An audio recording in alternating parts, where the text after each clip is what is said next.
A major project is still under construction and underfoot in one of New York City's most congested neighborhoods. Seth Doan leads us on a tour. In New York City, eyes tend to gaze upward. But these days, or rather these years, there's an equally stunning sight looking down, way down. Up to 80 feet, 8 stories below ground, workers are blasting their way through bedrock, building the first new Manhattan subway line in more than 80 years. What looks like a sprawling underground mine was carved by boring machines as powerful as 12 747s, rumbling beneath the streets of the most populous city in the country. As you might imagine, some New Yorkers are not amused. It's been more or less a war zone. A war zone? Construction of this subway line on Manhattan's Upper East Side has unearthed a pile of frustration.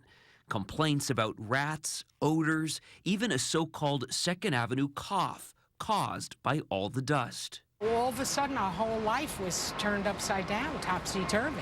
All in all, says Lynn Cashman, it's not a pretty sight. Here we are on your balcony overlooking Second Avenue here. What's changed about the neighborhood? Absolutely everything.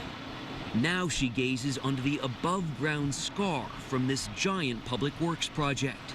And she says closing her eyes does not help. Once this came in, we heard generators blasting, compressors going all night long. All of this is happening in one of Manhattan's most fashionable neighborhoods, a section of the city that's more white glove than hard hat. That's certainly changed. Stores have been forced to close their doors, and an area with 100,000 residents per square mile has become a construction zone. You're working in a pretty difficult neighborhood. It's densely populated. New York also. New Yorkers are not easy. It would be different in another city? Absolutely. I think New Yorkers have a sense of entitlement that other people do not have in other parts of the country. Michael Hereniacheno is chief engineer for this $4.5 billion project. Just be careful going down. The big rock fell over this. But he says his more challenging role may be chief charmer. You juggle an awful lot of personalities, not just down here, but up there. That comes with the job, you know. That's what people made Zantac for, to take away the heartburn. Last month, a worker was trapped for hours in quicksand-like mud. Though he was eventually freed and unharmed, it was yet another delay for this 92-year-old project. So this is heading north? Yep. There are all sorts of buildings above us. What challenges does that present? In general, the biggest challenge is when we blast, because we create vibration.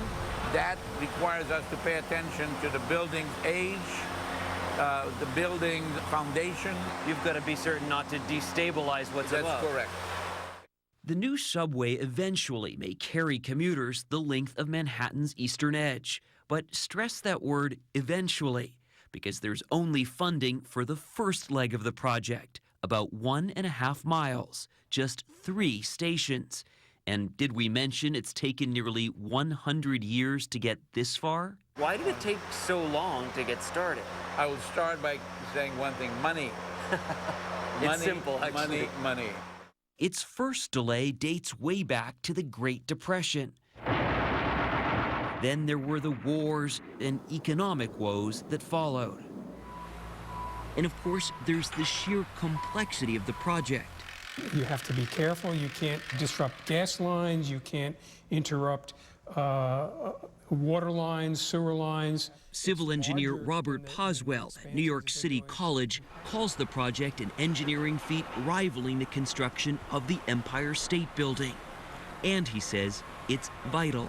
If we don't reinvest in infrastructure in New York or in Washington, these cities will begin to fall apart. People will go other places, and the opportunities will go away. China's not hesitating to invest. Europe's not hesitating to invest. Brazil isn't. In fact, the United States spends just 1.7% of its GDP on transportation infrastructure. Compare that to Canada's 4% or China's 9%.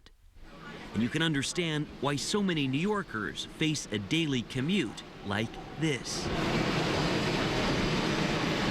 1.5 million people a day jam the East Side's closest existing subway line, which, for the record, carries more people than the subways of Washington and Boston, plus Chicago's L combined.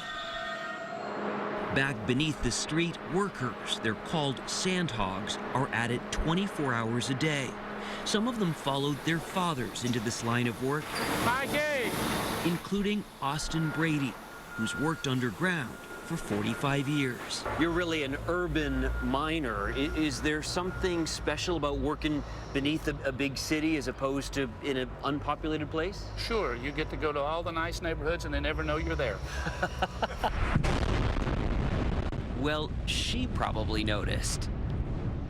Still, Michael Hereniachenu promises all this work is well worth the pain.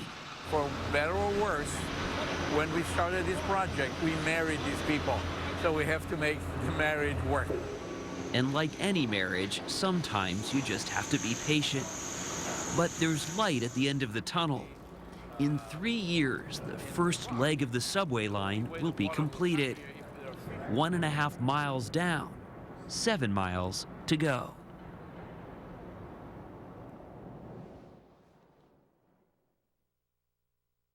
Goodbye, bye.